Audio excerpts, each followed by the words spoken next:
Pode ser uma iluminação feita com velas ou lamparinas. Pode ser uma iluminação feita com lanterna.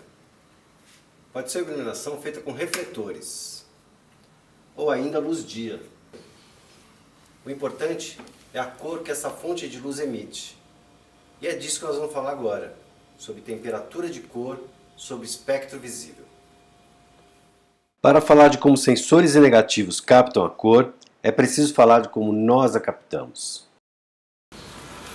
O olho humano possui na retina pequenos bastonetes que interpretam o vermelho, o verde e o azul, formando uma imagem de cores e cores complementares, como amarelo, cian e magenta, a soma de cores primárias. Os negativos e sensores foram criados da mesma forma.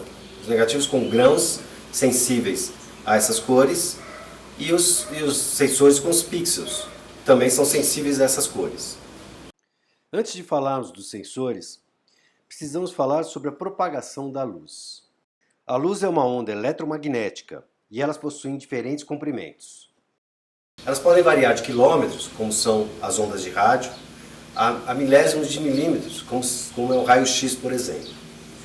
As ondas de luz que se propagam por aí, elas acontecem numa onda muito menor, que elas são medidas por nanômetros, de tão pequenas que são. O espectro visível pelo homem é de apenas uma faixa muito pequena de nanômetros, de 400 a 700 nanômetros de tamanho. Isso se chama espectro visível. Como o olho humano, que tem bastonetes no fundo da retina, os negativos têm os grãos e os sensores têm os pixels, em três, cada um deles lendo uma cor, do RGB, o vermelho, o verde e o azul. A gente pode observar olho nu um espectro visível quando a gente vê um arco-íris. As gotículas de água formam um prisma que transforma aquela luz, aquela onda, num espectro visível de luz.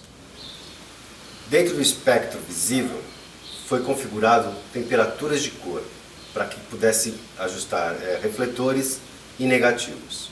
Aqueceu-se uma barra de tungstênio porque é um elemento, é um metal muito forte, muito duro, resistente, que passou a ser usado nos filamentos de lâmpadas. Aqueceu-se esse tungstênio e conforme aumentando a temperatura ele ia mudando de cor. Com temperaturas mais baixas, de cor avermelhada, passando pelo laranja, amarelo, verde, até temperaturas altas onde ele chega com azul.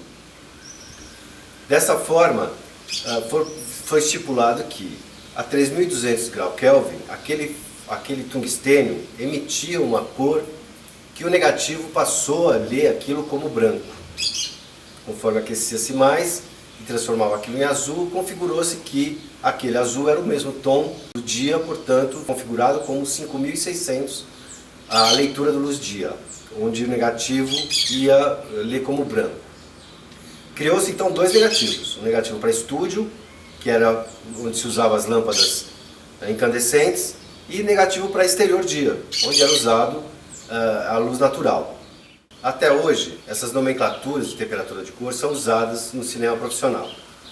Nas câmeras de amadores ou celulares, eles usam símbolos para identificar essas temperaturas. Então, uma lâmpada quer dizer que a luz é incandescente, você está usando uma luz incandescente, e que a câmera vai ler aquilo como branco. Um flashzinho que você está usando flash. Um solzinho que você está usando a luz do dia nublado se você estiver numa área nublada. Dessa forma, não é necessário mais conhecer a nomenclatura da temperatura de cor. Nós estamos aqui falando profissionalmente. Portanto, essas temperaturas de cor vão nos acompanhar. Se por um lado as lâmpadas de tungstênio tendem a manter a sua temperatura de cor enquanto novas, o Sol, a luz dia, ela se modifica durante o dia. Ela tem alterações muito grandes.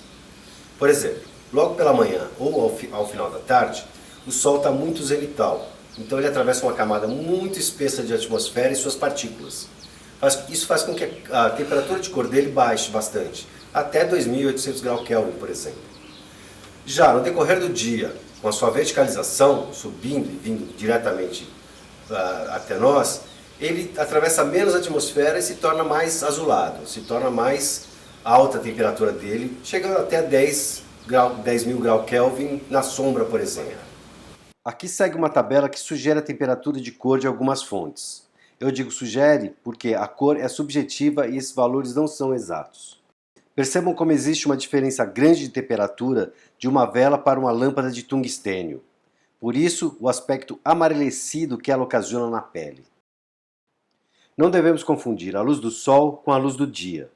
Durante o período, a luz passa por uma variação muito grande de cores. Pela manhã e ao final da tarde, o sol está mais horizontal e atravessa uma camada maior da atmosfera, com milhões de partículas. Por isso, o tom avermelhado dos pôr do sol nos filmes.